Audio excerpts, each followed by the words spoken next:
section R7 is rational expressions, and we're learning to work with algebra in fractions, right? And this should be a review from last year. Okay, so we just went through reducing a fraction. We factored the top of the fraction into prime numbers. We factored the bottom of the fraction into prime numbers. We looked to see if there were any common factors which reduced, because common factors will turn into 1, and 1 times what's left there doesn't do anything, so it's like it goes away. So then we multiply the prime factors that are left over together because nothing else will cancel. Okay, we're going to do the same thing here. So this is the same exact process we just barely used. Our step 1 is to factor. Step 2 is to reduce common factors.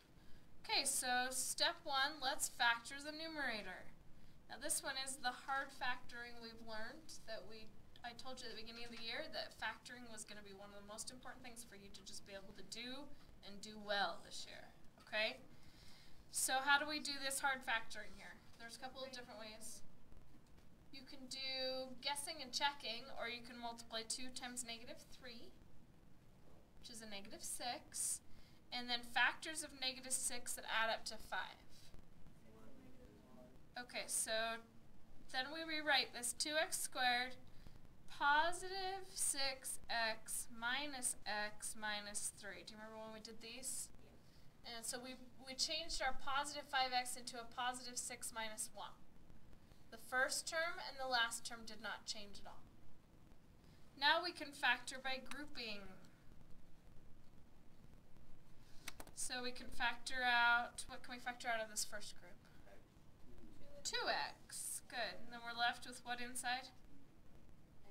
X plus 3 inside. Now in order to get this to match this, we have to factor something out of here.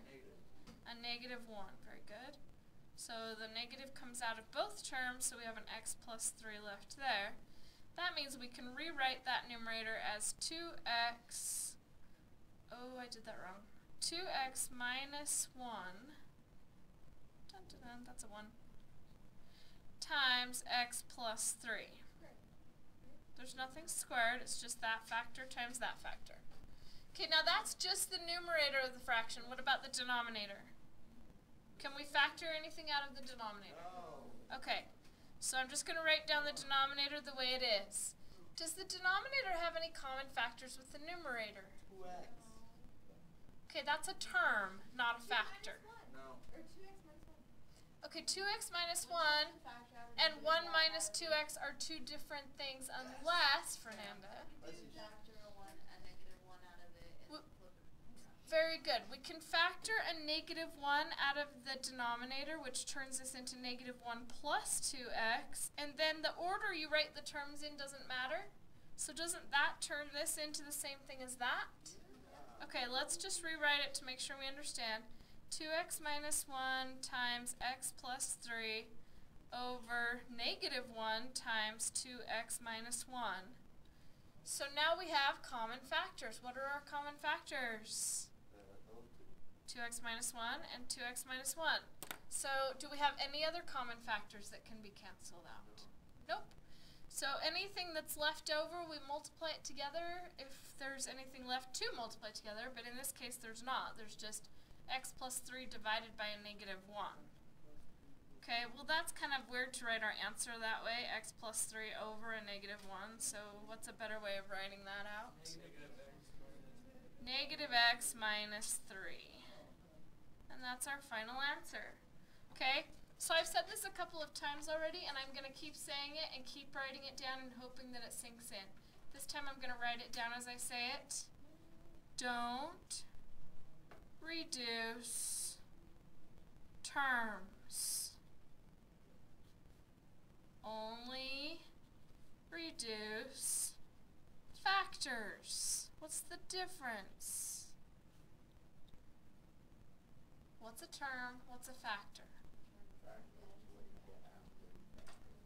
Terms. These are terms. 2x squared is a term. 5x is a term. -3 is a term. These terms are adding and subtracting, right? That's what terms do. They add and subtract. So you cannot reduce this 2x with that 2x squared because those are terms. You cannot reduce terms, only factors.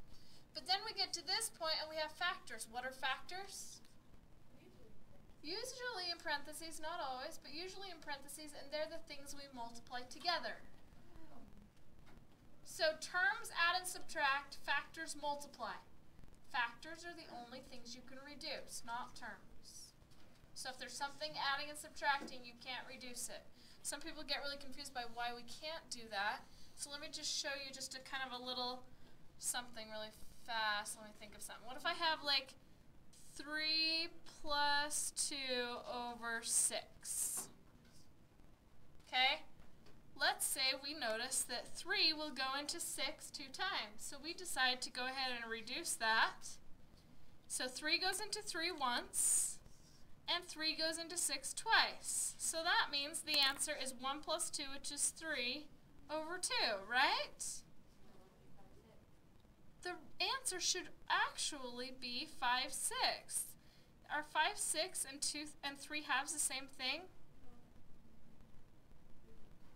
They're not. What just happened? What went wrong? Why did that not work?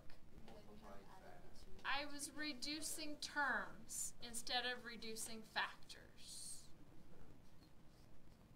Okay? So be very cautious and don't ever do that. Even though I've said that, I'm sure some of you still will do that. Okay.